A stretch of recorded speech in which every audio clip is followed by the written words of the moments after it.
നമസ്കാരം. റാഫ്റ്റോ ക്രിക്കറ്റിലേക്ക് ഏവർക്കും സ്വാഗതം. ബോർഡർ ഗാവസ്കർ ട്രോഫിയിലെ അടുത്ത മത്സരം ബോക്സിംഗ് ഡേയിലാണ്. 26-ാം തീയതിയാണ് എന്നർത്ഥം.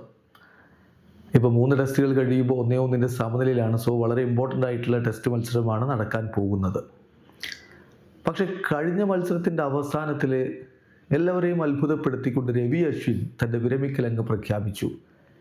പകരം ആര്, ഇന്ത്യ സ്ക്വാഡിലേക്ക് പകരം ആരെത്തും എന്നുള്ളത് ആരാധകർ ഉറ്റുനോക്കുമ്പോൾ ഇപ്പോൾ പുറത്തേക്ക് വരുന്ന വിവരം തനുഷ് കോട്ടിയാനെ ഇന്ത്യൻ ടീമിലേക്ക് ഉൾപ്പെടുത്തിയിരിക്കുന്നു എന്നാണ്. ഇത് ഒഫീഷ്യലി BCCI പ്രഖ്യാപിച്ചിട്ടില്ല.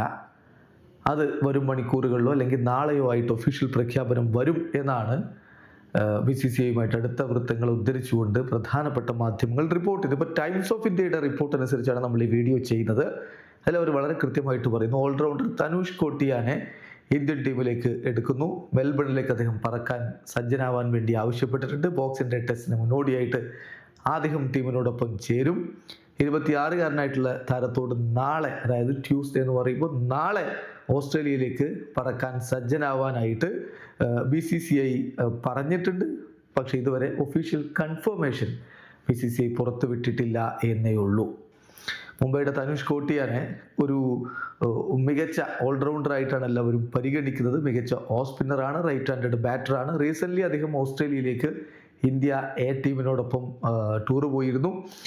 ബോർഡർ ഗാവസ്കർ ട്രോഫിക്ക് മുന്നോടിയായിട്ട് അവിടെ മികച്ച പ്രകടനം നടത്തിയിട്ടുണ്ടായിരുന്നു. മെൽബൺ ക്രിക്കറ്റ് ഗ്രൗണ്ടിൽ അദ്ദേഹത്തിന് നല്ല മെമ്മറികളുമുണ്ട്. നോക്കുക, അവിടെ 44 റൺസിൻ്റെ ഒരു ഇന്നിങ്സ് അദ്ദേഹം കളിച്ചു. നമ്പർ 8-ൽ ഇറങ്ങിയിട്ട് മികച്ച പ്രകടനം അദ്ദേഹം ഇന്ത്യ എക്ക് വേണ്ടി നടത്തുകയുണ്ടായി. സോ ബിഗ് സ്റ്റേജിൽ തൻ്റെ പൊട്ടൻഷ്യൽ അദ്ദേഹം വെളിവാക്കിയിട്ടുണ്ട്. ഏതായാലും നിലവിൽ കോട്ടിയാൻ വിജയ് ഹസാരെ ട്രോഫിയിൽ മുംബൈക്കൊപ്പം പാർട്ടിസിപ്പേറ്റ് ചെയ്തുകൊണ്ടിരിക്കുകയാണ്. അഹമ്മദാബാദിലാണുള്ളത്. അദ്ദേഹത്തോടാണ് ഇപ്പോൾ ഇന്ത്യ ടീമിനോടൊപ്പം ജോയിൻ ചെയ്യാൻ വേണ്ടി ആവശ്യപ്പെട്ടിരിക്കുന്നത്. ഓഫ് സ്പിന്നിങ് ഓൾറൗണ്ടർ ഇതാ ഓസ്ട്രേലിയയിലേക്ക് പറക്കാൻ പോകുന്നു. അങ്ങനെ റഷ്യൻ്റെ പകരക്കാരനായിട്ട് അദ്ദേഹം ടീമിനോടൊപ്പം ജോയിൻ ചെയ്യും. എന്തായാലും ഒഫീഷ്യലായിട്ട് BCCI ഇക്കാര്യം ഇതുവരെ പുറത്തുവിട്ടിട്ടില്ല. അത് പുറത്തുവിടുന്ന മുറക്ക് നമുക്ക് കൺഫർമേഷൻ എന്ന രൂപത്തിൽ അത് നിങ്ങളിലേക്ക് എത്തിക്കാൻ പറ്റും. വീഡിയോ അവസാനിക്കുന്നു. ക്രിക്കറ്റ് ലോകത്തെ കൂടുതൽ വിശേഷങ്ങളുമായി റാഫ്റ്റോ എത്താം.